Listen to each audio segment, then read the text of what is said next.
আসসালামু আলাইকুম প্রিয় দর্শক, নতুন একটা ভিডিও নিয়ে চলে আসলাম আপনাদের মাঝে। তো এই যে শার্টটি দেখতেছেন, এই শার্টটি বিক্রি করা হবে। আরেকটি শার্ট আছে, দুটি শার্ট বিক্রি করা হবে। এই শার্টটির নাম হলো বস বিগ বস নামের শার্টটি বিক্রি করা হবে খুবই অল্প টাকা। তো ভিডিওটা দেখুন। ওদিকে আর কোনো শার্ট আছে? আচ্ছা, ঠিক আছে, যান আপনাদের।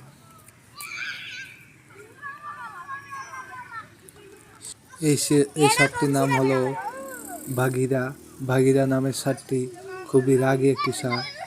এই শার্টটি বিক্রি করা হবে। তো যারা যারা শার্টটি কিনতে চান, স্ক্রিনে দেওয়া ফোন নম্বরে যোগাযোগ করুন।